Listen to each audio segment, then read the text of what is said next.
Hello എല്ലാവർക്കും നമസ്കാരം. ഇപ്പോൾ ഒരുപാട് കാലമായി ഇപ്പോൾ ഞാൻ വീഡിയോ ഒക്കെ ചെയ്തിട്ട്.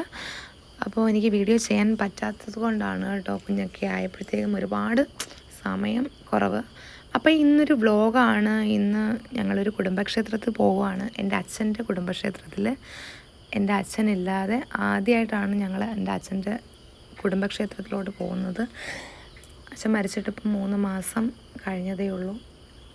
അപ്പോൾ നമ്മൾ ഇതേ കല്ലന്താഴം വഴിയാണ് പോകുന്നത്. ഓട്ടോയിലാണ് പോകുന്നത്. പോകുന്നതിന് മുന്നേ എനിക്ക് കയറുന്ന ഒരു വീഡിയോ എടുക്കാൻ പറ്റിയില്ല. അപ്പോൾ ഇവിടെ ഇരുന്ന് നമ്മൾ ടൗൺ അതിർത്തി ഉണ്ടല്ലോ, അവിടുത്തെ സ്റ്റുഡിയോയിലെ അടുത്ത് നമ്മൾ എത്തിയിട്ടുണ്ട്. നമ്മളപ്പോഴും ആദ്യം തന്നെ ചെന്നത് അപ്പച്ചിയുടെ വീട്ടിലാണ്. എൻ്റെ അച്ഛൻ്റെ കുടുംബമാണ്, എൻ്റെ അച്ഛൻ്റെ വീടാണിത്. അപ്പോൾ നേരത്തെയാണ് ഞങ്ങൾ അവിടെ നിന്ന് ഇറങ്ങിയത് കേട്ടോ. അപ്പോൾ ഒരു 5:30 ആകും അമ്പലം തുറക്കാനെന്ന് അപ്പച്ചി ഞങ്ങളോട് പറഞ്ഞു. അപ്പോൾ അതേ തുറന്ന് ചെല്ലുകയാണ്. ഇപ്പോൾ അവിടെ ആരെയും കാണുന്നില്ല. അപ്പോൾ ഇനിയിപ്പോൾ മാമനൊക്കെ ഇറങ്ങി വരും, എല്ലാവരും കാണും. ഇതാണ് എൻ്റെ മാമൻ.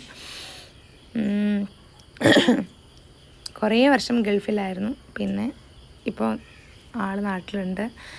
അപ്പോഴത്തേക്ക് വന്നേ നല്ല ഉറക്കമായി, കയ്യിരുന്നേ ഉറങ്ങിയിട്ടുണ്ടായിരുന്നു. പിന്നെ ഇതാണ് എൻ്റെ അപ്പച്ചി, എൻ്റെ അച്ഛൻ്റെ ഇളയ പെങ്ങളാണ്. ജില്ലാ കൗൺസിലറായിട്ട് ഇപ്പോൾ റിട്ടയർഡായി ഇവിടെ വീട്ടിലിരിക്കുന്നു. കേശു ആളുകളൊക്കെ ഇങ്ങനെ നോക്കുകയാണ് കേട്ടോ.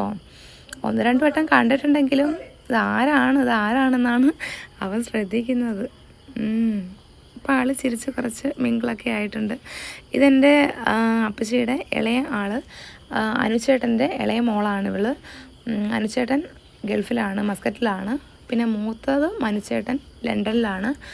അവരൊക്കെ ഫാമിലി ആയിട്ട് അവിടെ സെറ്റിൽഡാണ്. അപ്പോൾ ഇവിടെ ഇപ്പോൾ ഇവളുമായിട്ട് ആളങ്ങ് ഭയങ്കര കൂട്ടായി കേട്ടോ. കാത്തുമായിട്ട് നല്ല കൂട്ടായി. അപ്പൂപ്പനുമായിട്ട് എന്തൊക്കെയോ സംസാരിക്കുകയാണ്. നമുക്ക് അമ്പലത്തിൽ പോകണം കേട്ടോ. അമ്പലത്തിൽ പോകാനായിട്ടാണ് മെയിൻ വന്നത്. അപ്പോൾ അമ്പലത്തിൽ പോയി. അന്നേരം എനിക്ക് വീഡിയോസൊന്നും എടുക്കാൻ പറ്റിയില്ല, ഇപ്പോൾ ഭയങ്കര നിലവിളിയായിരുന്നു. അപ്പോൾ അമ്പലത്തിൽ പോയി കുറച്ച് പ്രസാദവും ഇതെല്ലാം കൂടെ മേടിച്ചിട്ടുണ്ടായിരുന്നു. അപ്പോൾ നമ്മൾ കുറച്ച് ഫോട്ടോസൊക്കെ എടുത്തു. അതിനും ആൾ നിൽക്കുന്നില്ല, കണ്ടില്ലേ.